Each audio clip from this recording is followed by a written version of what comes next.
Understanding insecurity. Insecurity has a significant impact on our lives. It can affect our growth, success, and even hinder God's work in us. Insecurity is a feeling of uncertainty about oneself and often revolves around the question, am I good enough? In other words, insecurity is the gap between our actual selves and what we want to be, our ideal selves, or how we perceive ourselves to be versus who we want to be. It can be manifested in many forms that are often troubling not only to the insecure person, but also those who deal with them. Manifestations of insecurity. Controlling personality. Those who attempt to take control of everything lack trust in those around them. Number 2, comparison. Those who constantly compare themselves with others, their achievements, and even their appearance, which often leads to disappointment. Number 3, hypersensitivity. Those who do not appreciate feedback and are overly sensitive to any form of criticism, including constructive criticism. Number 4, approval addiction. Those who are constantly seeking to be validated and approved by others, rejoicing with every word of praise. Biblical perspective on insecurity. The Holy Bible addresses insecurity a lot more than you think. Let us see how God dealt with insecurity. Let us take Moses as an example.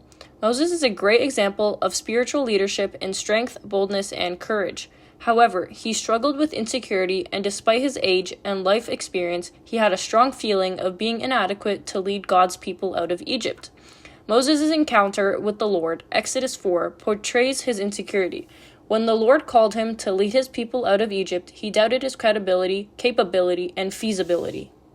Credibility. Then Moses answered and said, But suppose they will not believe me or listen to my voice. Suppose they say, The Lord has not appeared to you. Exodus 4:1. Moses' past mistakes gave him a perception that he will never be believed by the people. God's response. He performed miracles to validate Moses' message. He turned Moses' staff into a serpent and back. Exodus 4:2-5. Be careful of, I know that they know, way of thinking. One might say, I know I should pray. But God, I know that you know that I am a bad person. Do not let doubts stop you from fulfilling God's plan for you. Capability. Then Moses said to the Lord, O my Lord, I am not eloquent, neither before nor since you have spoken to your servant, but I am of slow speech and slow of tongue. Exodus 4:10. Moses doubted his ability to carry on the ministry he was called for, forgetting that it is the Lord who will work through him to fulfill his ministry.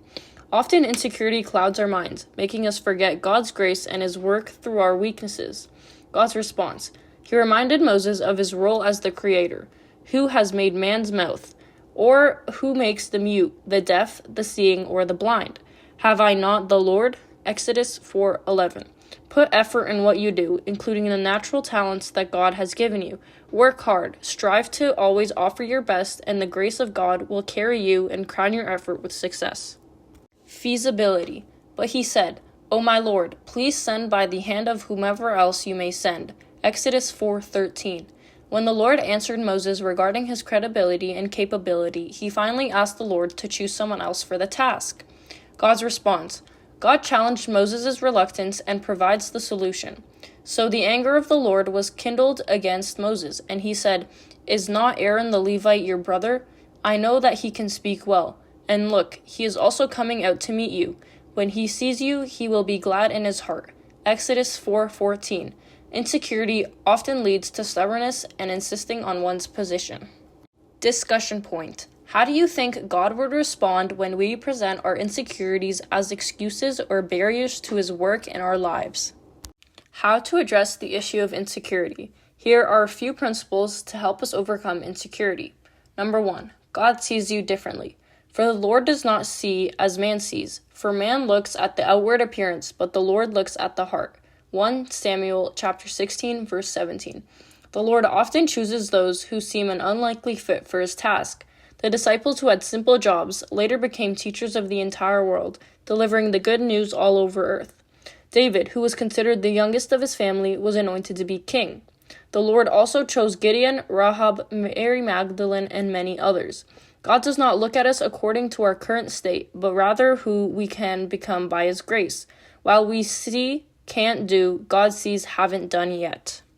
Number 2, God has given you more than you think. God knows this well. He knows our weaknesses and provides partners and resources to help us fulfill his plans. Is not Aaron the Levite your brother? I know he can speak well. And look, he is also coming out to meet you. When he sees you, he will be glad in his heart. Exodus 4:14. The Lord sent Aaron as an aide for Moses. He could speak well and support him. God's grace is not only manifested in the work of His Holy Spirit in us, but also in the support system He provides us within our lives, like our families, servants, spiritual fathers, teachers, mentors, and etc. Number 3, it is less about you than you think. Insecurity often stems from self-centeredness when we focus more on ourselves rather than the bigger picture. But Moses said to God, "Who am I that I should go to Pharaoh and that I should bring the children of Israel out of Egypt?" So he said, "I will certainly be with you, and this shall be a sign to you that I have sent you. When you have brought the people out of Egypt, you shall serve God on this mountain." Exodus 3:11-12. When we surrender ourselves to the will of God, we see His marvelous work in our lives. We are instruments in His hands, and He is the master builder. As His divine power has given us all things that pertain to life and godliness, through the knowledge of Him who called us by glory and virtue, by which have been given to us exceedingly great and precious promises, that through these you may be partakers of the divine natures, having escaped the corruption that is in the world through lust. 2 Peter 1:3-4. Our role is to put effort and to respond to God's grace, recognizing that He accomplishes His plans through us shifting our focus from me to Him.